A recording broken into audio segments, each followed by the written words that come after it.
Good morning, or good afternoon, wherever you may be, or good evening, or good night. This is Jen at JensArtyInclinations, a place to create, share, and play. Hello everyone. Ephemera is hosted by Luise Heinzl and also by Barbara over at 49 Dragonflies. And today's prompt is Apothecary, label, and Quirky dog or cat.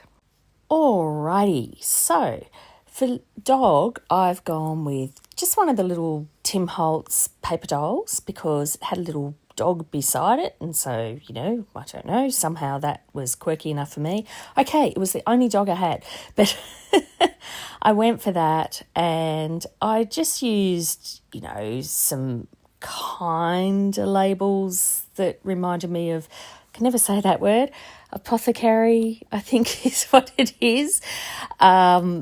Anyway, so I just kind of went with it. Just forgot to turn my camera on at the beginning of this, so I'll talk you through the few bits I've done so far. What I did was glued down this label as like a big tuck, so I glued it down all except for just the very edges, and then I could tuck these extra labels in around the edge, just a look that I kind of liked. So see, they all just sit in there quite easily and tuck up quite well actually. They hold very well.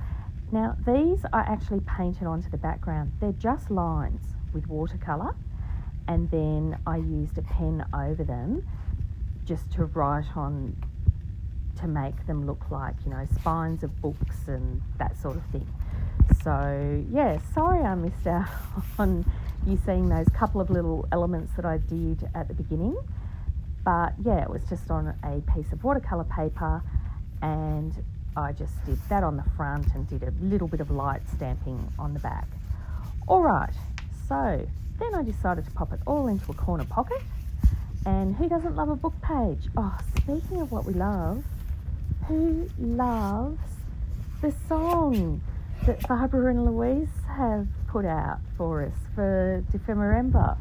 Oh, I got very emotional when I first heard that. I thought it was so beautiful. So, of course, I had to go and buy it and download it immediately when I found out we could last night. So, yeah, that was, I don't know, what a treat. They just seem to put more effort in every year, don't they? But, they're really deserving of everything that comes to them this season, all the good things. Anyway, back to my corner tuck. I did this little book page, I folded it in half as a corner, and so then we have a little journal spot underneath.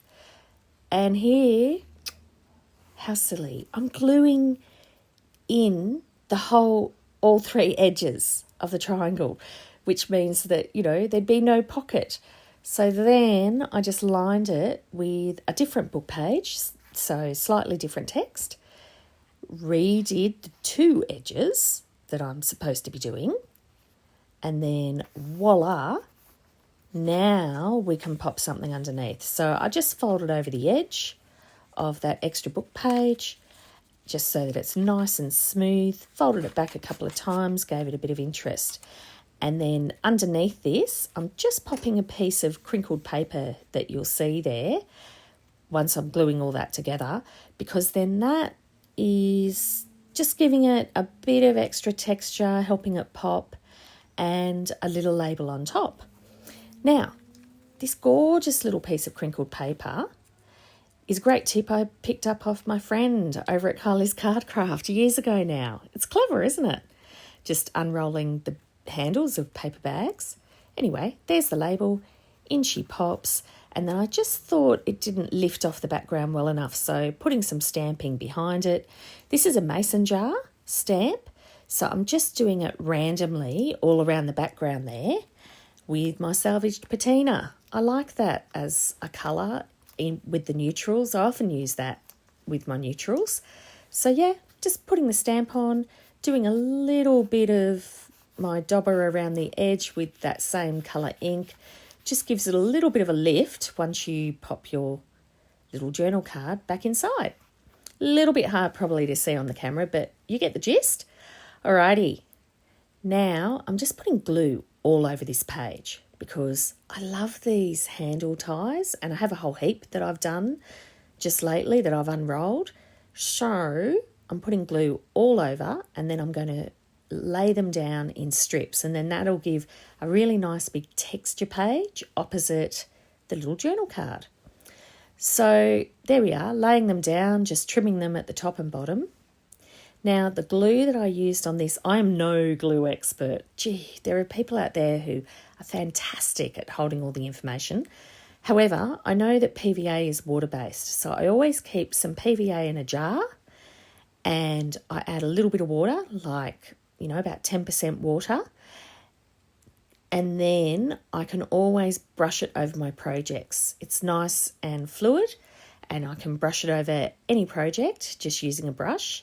Someone else had a great tip the other day where you put it in a Tupperware container and you can just leave a sponge on top if you're doing big surface areas. So, that's another thing that I thought was really clever, because then you wouldn't even have to rinse out the sponge afterwards, because it would stay in the sealed container. All right, so once I'd put all of those pieces down, I then did just want to make sure that they were flattened and that they stuck down to the page really, really well, and then came back later, and this is the result. Hope you enjoyed, and I'll see you tomorrow. Take care. I'd love it if you could leave me a comment below. Hit the like button if you enjoyed what you saw today. And of course, please subscribe if you haven't already. I will see you next time. And in the meantime, keep creating. Enjoy.